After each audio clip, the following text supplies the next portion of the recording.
Bienvenidos a todos a este nuevo análisis de mercado, un análisis en el cual me voy a estar centrando en dar contexto a la situación actual que estamos viviendo a nivel macroeconómico, ya que estamos viviendo momentos muy importantes, no solo porque sean momentos de gran incertidumbre, sino porque también son momentos donde el orden mundial, el comercio mundial, pues está a punto de cambiar.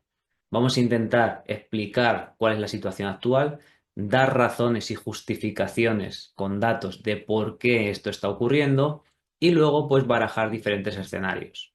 Después de esto, ¿qué es lo que vamos a hacer? Valorar el momento que estamos viviendo como una oportunidad que es, para mí por lo menos lo está siendo, y hacer un análisis técnico que nos pueda indicar cuál es la dirección más probable que van a tomar los mercados, también teniendo en cuenta la incertidumbre que hay a nivel general. Así que sin más, comparto pantalla y arrancamos.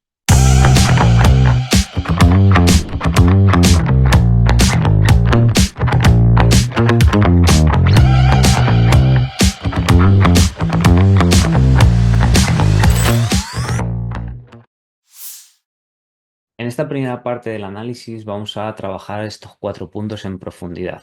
Estudiaremos la situación con China, que parece ser que ha llegado al peor punto posible. Analizaremos si se están llegando a acuerdos o no con el resto de países a los cuales se le ha dado una exención de 90 días en la aplicación de aranceles. Hablaremos de los rendimientos de los bonos, que esta para mí es la gran derrota de esta estrategia de Donald Trump.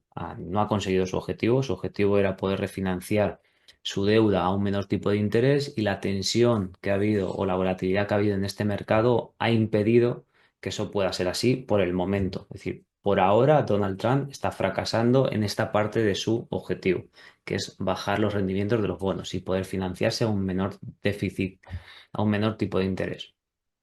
Y luego, por último, hablaremos de los agentes que parecen estar listos para mandar liquidez al mercado si fuese necesario.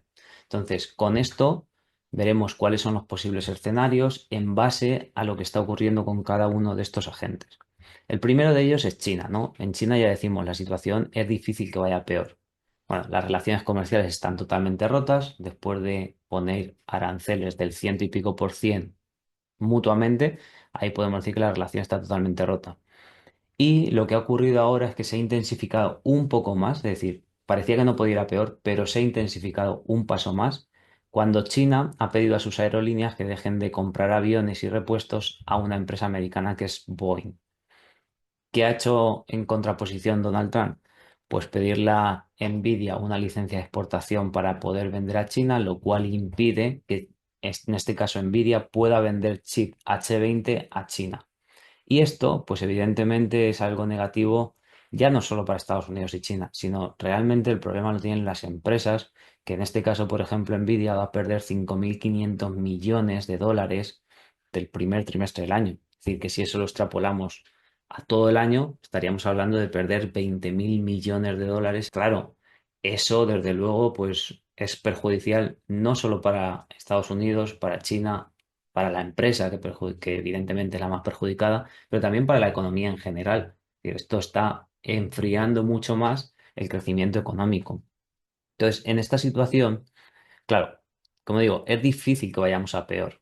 Y si ambos realmente, como dicen, están abiertos a negociar, yo creo que aquí lo que puede ocurrir es que la incertidumbre vaya disminuyendo. Es decir, esto en el medio plazo, pongamos semanas, días, incluso algún mes, pues la situación debería de mejorar, la incertidumbre debería de bajar y debería de permitir que el mercado pues se lo tome como algo positivo.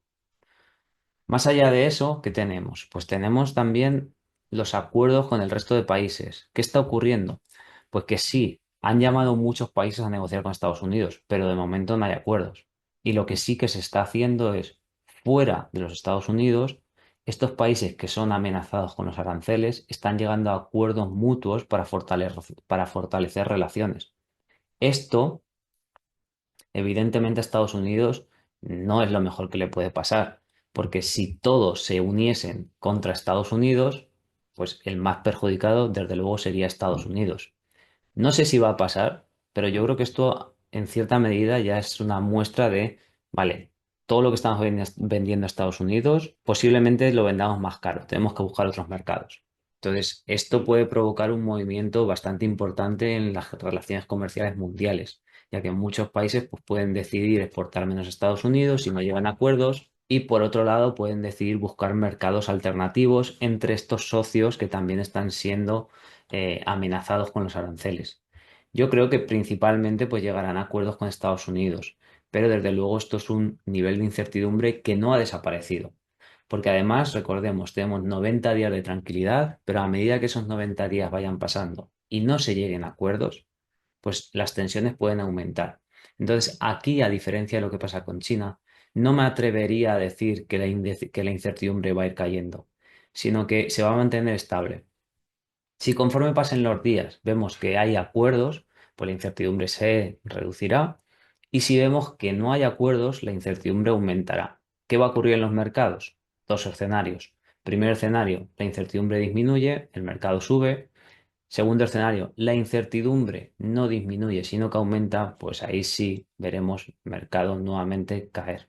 Así que tenemos de estas dos variables, pues por un lado, esta que debería hacernos que el mercado suba conforme la incertidumbre se vaya reduciendo, y esta que no podemos determinar claramente por dónde va a ir, porque como no sabemos qué va a ocurrir, si se están llegando a acuerdos o no, hasta que eso no se produzca, es difícil determinar qué puede estar pasando. Habrá que ir analizando pues semana a semana. El tercer punto tiene que ver con los rendimientos de los bonos y el dólar que se está debilitando. Esto es algo típico de países en desarrollo y con falta de confianza. Entonces, desde luego esto no es lo que Trump seguramente tenía planeado. Y esta pausa de 90 días de los aranceles tenga mucho que ver con la volatilidad que hemos vivido en el mercado de los bonos. Hay varias causas. Muchas personas estaban diciendo que China era la causante de esta volatilidad en el mercado de los bonos. Para mí, China no creo que sea la principal causante de esta volatilidad en el mercado de los bonos. Algunos decían que China estaba vendiendo bonos y claro, la venta de bonos de China estaba provocando un aumento de los rendimientos de los bonos. No creo que sea exactamente por eso y me explico. China, si se pone en una guerra abierta con Estados Unidos, no le interesa porque cierra toda posibilidad de negociación. No digo que no haya podido vender, seguramente China ya está vendiendo algo, aprovechándose y diciéndole a Trump, oye, que sé tu punto débil, pero no creo que llegue a ese punto, ¿vale? No creo que haya sido el principal causante. Las dos causas principales, ¿cuáles han podido ser? Pues número uno, las liquidaciones a hedge funds por los basis trade, que básicamente esto consiste en especulación y arbitraje con los bonos que suelen hacer los hedge funds, que funcionan muy bien cuando hay poca volatilidad, pero que en momentos de mucha volatilidad provoca que evidentemente haya llamadas al margen, liquidaciones, y eso tiene que ver un poco con esto que explicaba hace unos días en mis redes sociales. Hablaba de que el basis trade consiste básicamente en comprar un bono real barato, vender ese bono en un futuro caro, o sea, vender el futuro de ese bono caro y luego pues simplemente esperar a que ambos precios lleguen a un punto de equilibrio y ganar esa diferencia. Claro, ¿qué ocurre? Eso, como digo, en un mercado muy volátil como ha estado siendo el mercado de los bonos, pues evidentemente trae consecuencias graves. ¿Por qué? Pues nos fijamos en el mercado de los bonos, hemos estado, como podemos ver aquí, con unos movimientos bastante salvajes. Fijaros que el día que se anunció el día de la liberación que se anunciaron las tarifas, bajamos a los 3,85. De hecho, pues el objetivo posiblemente podría estar en los 3,54. Pero la semana siguiente tuvimos una subida desde el 3,86 a prácticamente el 4,59, que es cuando Trump ya echó un poco marcha atrás y dijo, uy, ¿por qué? Porque si estos bonos empiezan a llegar al 4,80 o por encima, estamos hablando de una zona de descontrol. Estamos hablando de que aquí tendría que haber una intervención y desde luego pues eso está lejos, ¿no? De lo que quiere Trump, que es bajar el rendimiento de este bono. Así que aquí hubo mucha volatilidad, pero esta volatilidad venía principalmente por, número uno, como digo, liquidaciones de estos hedge funds que estaban haciendo basis trade y la volatilidad le provocó llamadas al margen. Y número dos, falta de confianza. ¿En qué consiste esta falta de confianza? Falta de confianza o incertidumbre. Digamos que más que falta de confianza en Estados Unidos, podemos hablar de falta de certidumbre. Y es que cuando no hay claridad, cuando no hay confianza, cuando no hay certidumbre, lo que suele ocurrir es lo siguiente. Si yo tengo un bono de Estados Unidos, ¿de acuerdo? Y lo vendo, yo estoy recibiendo dólares. Entonces, claro, yo vendo el bono, aumento el rendimiento del bono, pero el precio del bono cae. Eso justificaría que el rendimiento del bono esté subiendo. Pero claro, si yo vendo bonos, estoy adquiriendo dólares. El dólar debería de aumentar. ¿Por qué entonces el dólar baja? Bueno, pues eso tiene que ver con una repatriación del dinero. El dólar baja porque ese dólar se vende para comprar algo más. ¿Y qué es ese algo más? Pues aquí hay diferentes opciones. Pero vamos a ver, siendo sinceros, más allá de lo que esté pasando en Estados Unidos en este momento, si tuviese que invertir, ¿qué país te da más confianza que Estados Unidos? ¿China? Personalmente no. ¿Europa? Uf, tampoco. ¿Dónde inviertes? Porque realmente ¿en qué deuda vas a invertir aparte de la de Estados Unidos? Vale, una parte te lo compro que se ha ido a comprar deuda de Europa. Y lo puedo ver porque además, cuando me fijo en lo que ha sido el rendimiento de los bonos en Europa, aquí lo podemos ver, veo que está cayendo. Entonces, el rendimiento de los bonos está cayendo, significa que el precio de los bonos está subiendo. Bueno, ha habido compras de deuda europea. Una parte de ese dinero que ha salido de la deuda americana, pues ha ido a Europa. Bien, ¿vale? Te compro que una parte. Pero ¿realmente tanto dinero se va a ir a Europa? ¿Tanta confianza de Europa en este momento? Porque personalmente no. Entonces, ¿dónde pienso que realmente está yendo ese dinero? Pues ese dinero se está yendo a el oro. Fijaros cómo el oro está, que no para, o sea, no para de subir. Está en all time high tras all time high. Entonces, esta falta de certidumbre lo que está provocando realmente es que esas ventas de dólares se vayan al oro. Se venden bonos, baja el precio del bono, aumenta el rendimiento. Y estos dólares que sostienen se venden también para comprar oro. Entonces, sube el oro, baja el dólar. Esto es bastante peligroso para los Estados Unidos, pero también es una muestra de un trade contrario a lo que había ocurrido después de la eliminación del patrón oro. A partir de que Nixon borra el patrón oro, lo que ocurre es que se vende oro para comprar deuda americana porque la deuda americana se consideraba mucho más segura y te podías colateralizar, era más líquida. Entonces, se vendía oro para comprar deuda. ¿Qué está ocurriendo ahora mismo? Ante la falta de certidumbre o el principio de falta de confianza hacia los Estados Unidos, lo que está ocurriendo es, bueno, vendo toda esa deuda y me voy al oro. De eso, eso es lo que está un poco demostrando que el oro está siendo ese refugio para estos activos o para esa falta de confianza que hay en los mercados general. Y Bitcoin, a pesar de que ha tenido un peor comportamiento que el oro, pues la falta de caída que hemos visto en comparación a otros ciclos donde Bitcoin ha caído un 50-60%, pues podríamos estar hablando de que también demuestra fortaleza. Y lo vamos a ver ahora un poco más adelante. Pero a mí eso también me da la confianza de que si nosotros mirásemos el gráfico de Bitcoin, es verdad que no tiene esta subida que está teniendo el oro, pero Bitcoin podría haberse beneficiado también de esto porque es seguramente el siguiente oro digital. Así que iremos viendo, pero desde luego Bitcoin, a pesar de la incertidumbre que hay a nivel mundial, no se ha comportado tan mal. Y es que si nos fijamos aquí, vemos el gráfico de Bitcoin, vamos a ver este. Respecto de máximos, sí, hemos caído un 30 y ahora estamos en un 24%. Pero si nosotros mirásemos la distancia que hay hasta su media de 200, que está sobre los 50.000, estamos bien lejos de la media de 200 periodos. Y si nos vamos al SP 500, sin embargo, fijaros cómo sí que ha estado muy cerca de la media de 200.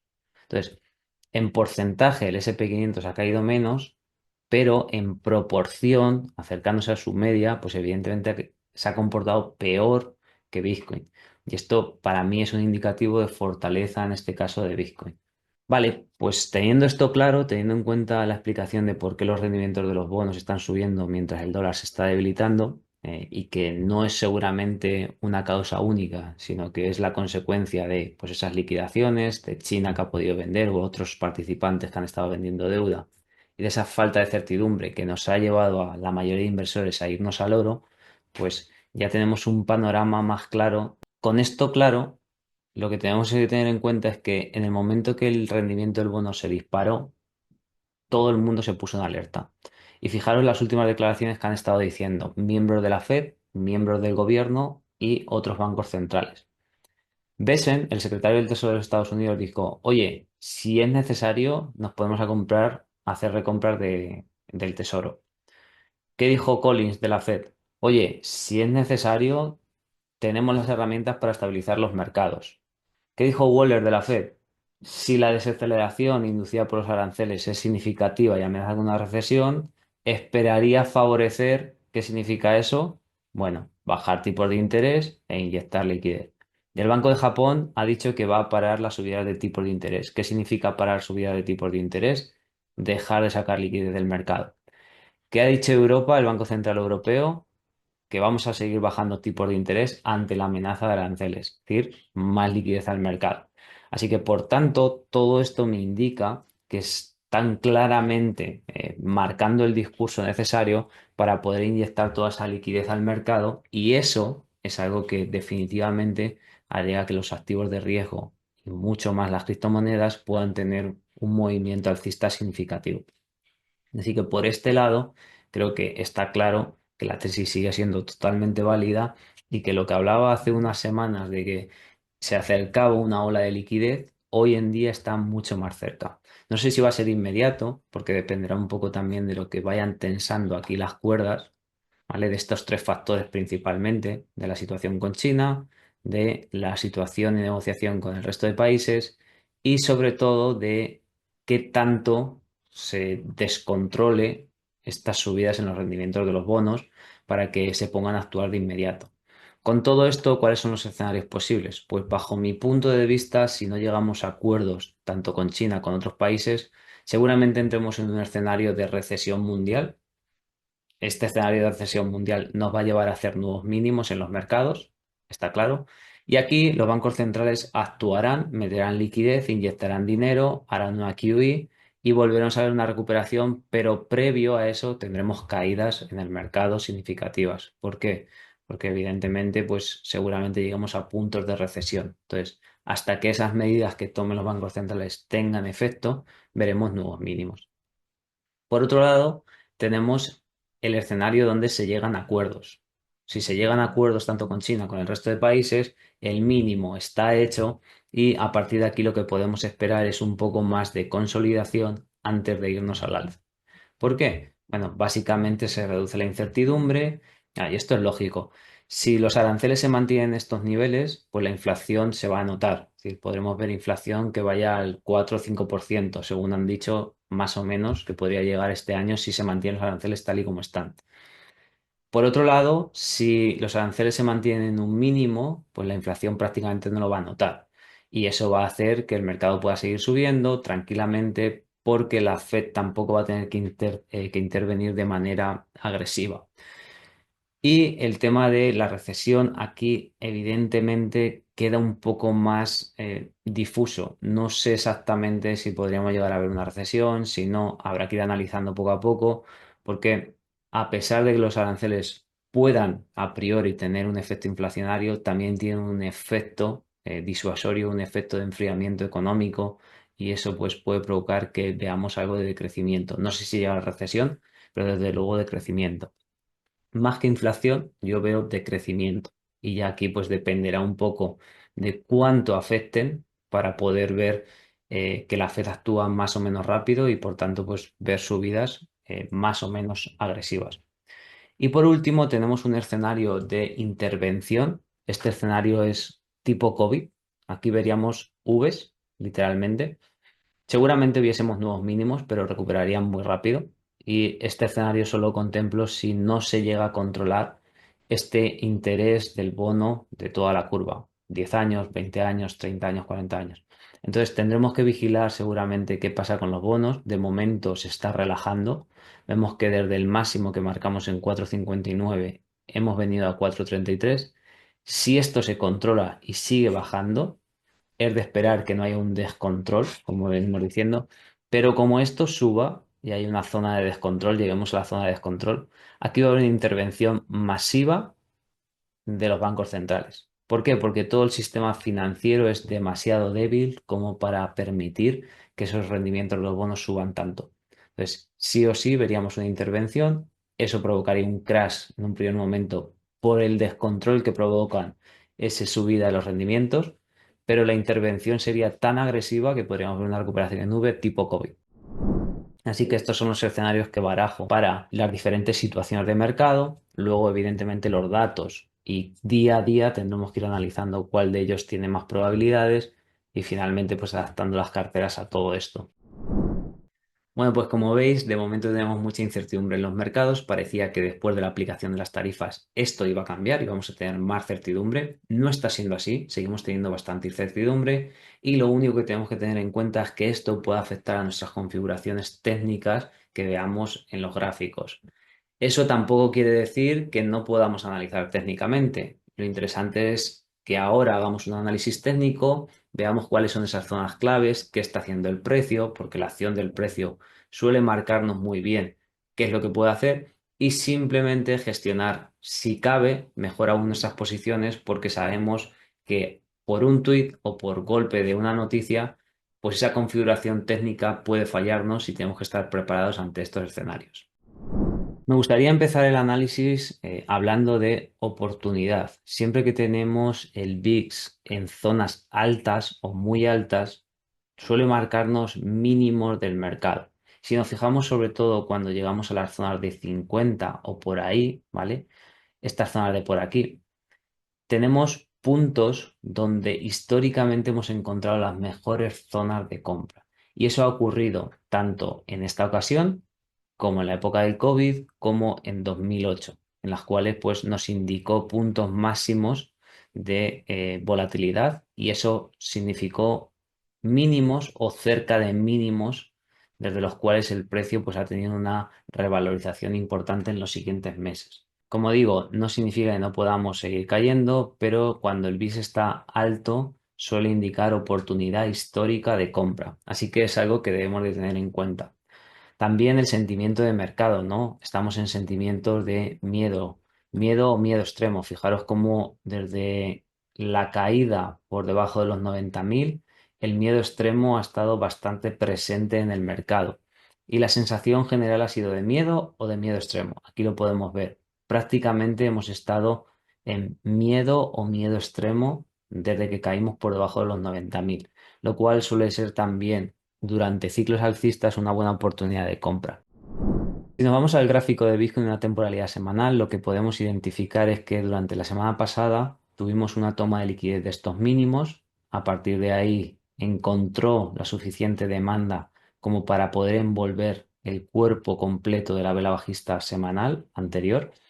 Y aunque no superamos el máximo, ya es un claro síntoma de intenciones, ¿no? De, oye, aquí hay interés de comprar estos precios. Estos precios son muy atractivos para diferentes agentes. Entonces, eso es interesante.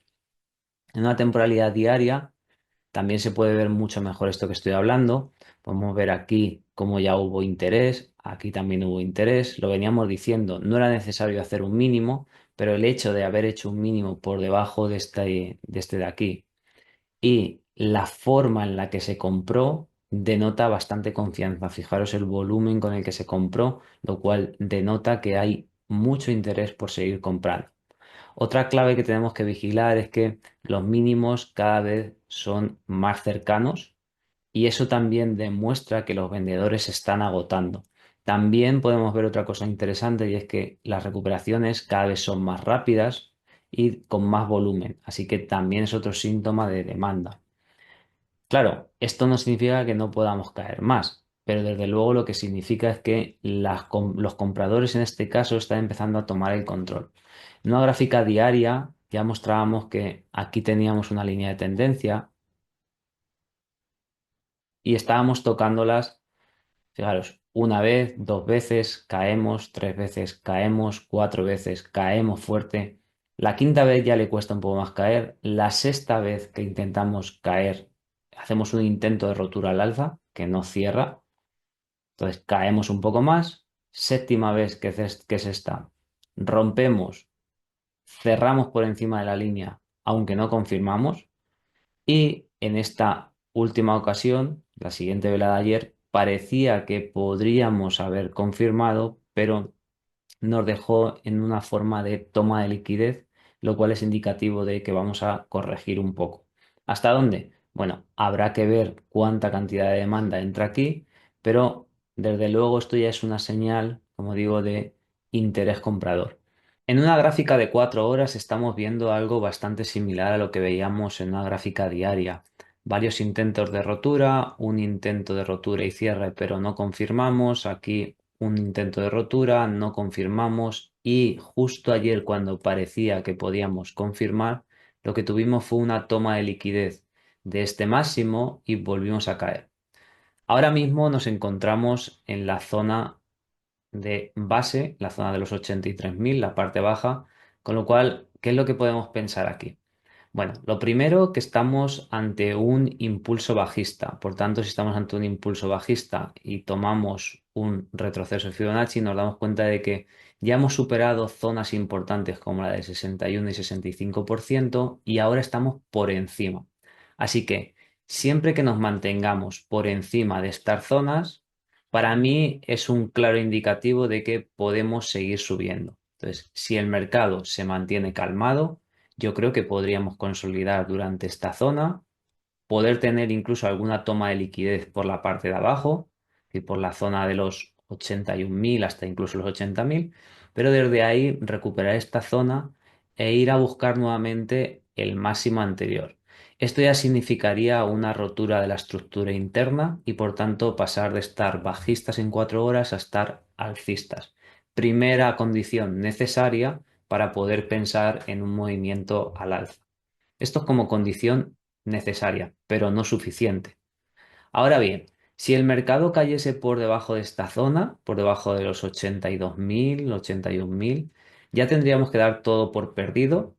No, todo no, pero las probabilidades de seguir haciendo máximos se reducen. Y me explico. Hemos venido haciendo desde este impulso bajista que tuvimos, vamos a quitar esto, hemos venido haciendo este retroceso complejo alcista con mínimos y máximos cada vez más altos.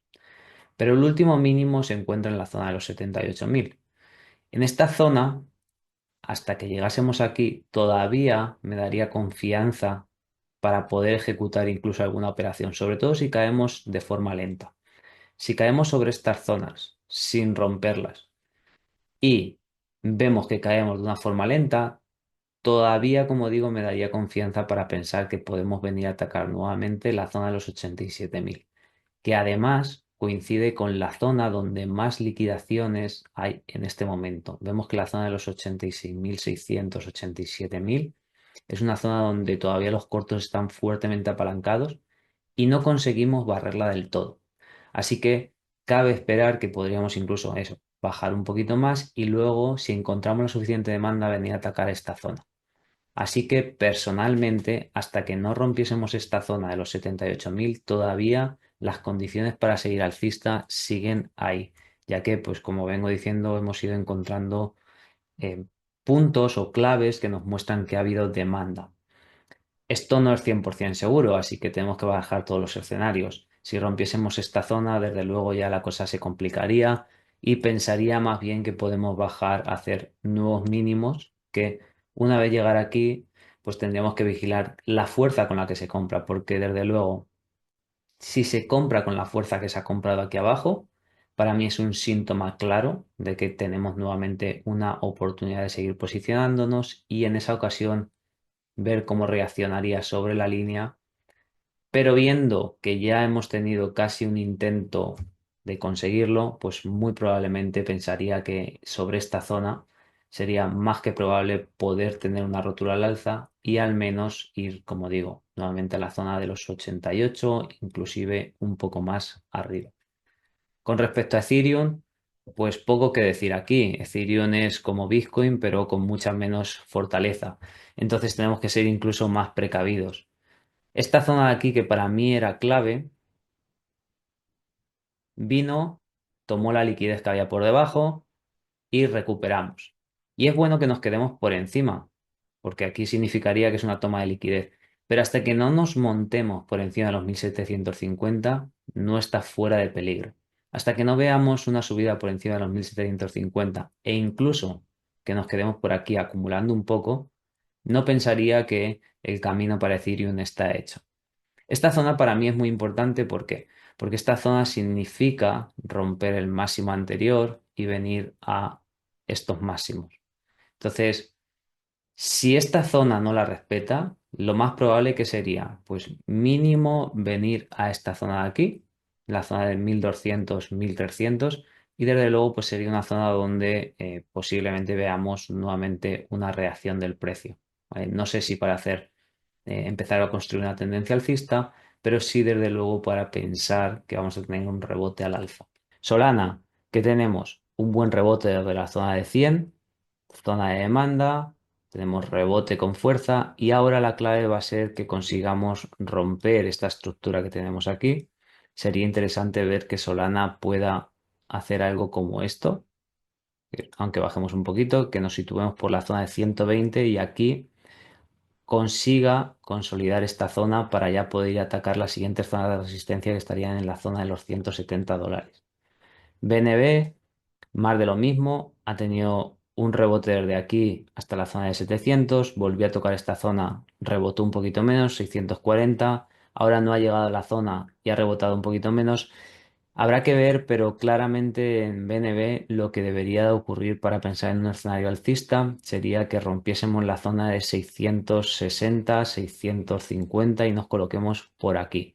Todo lo que no sea eso, pues sería consolidar un poco más o incluso volver a la zona de los $500. Por último, Tao, pues en este punto, pues en este punto, ¿qué es lo que tenemos? Pues hemos vuelto prácticamente a la zona de origen de este movimiento. En este punto hemos vuelto a tener cierres por encima de esta zona de aquí, de los $200, y va a ser clave ver si es capaz de romper, al igual que Solana, esta directriz que llevamos.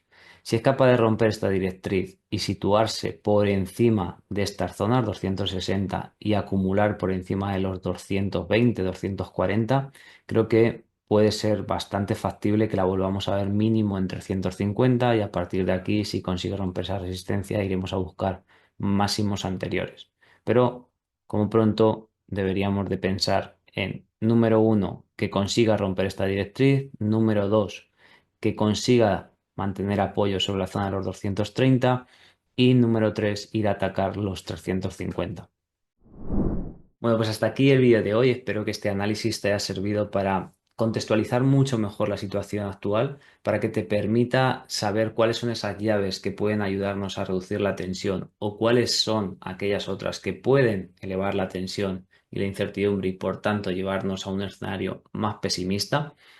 Y en ese punto, pues saber actuar. Pues bien, hasta, hasta aquí el análisis de hoy. Hasta aquí el análisis de hoy. Espero que este análisis te sirva para tener un mejor contexto de la situación actual y que te permita entender cuáles son aquellas variables que tienes que estar mirando para saber si la incertidumbre puede ir un poquito más o la incertidumbre se puede reducir y por tanto podemos ser un poco más optimistas en los escenarios que tenemos marcados. Dicho esto, como siempre, te mando un abrazo muy fuerte. Si este vídeo te ha gustado, te invito a que te suscribas, le des me gusta y lo compartas con algunos amigos para ayudarles también a entender mucho más este momento tan confuso que hay en los mercados y de esta manera volverse mucho más profesional a la hora de invertir. Te mando un abrazo muy fuerte, cuídate mucho, chao.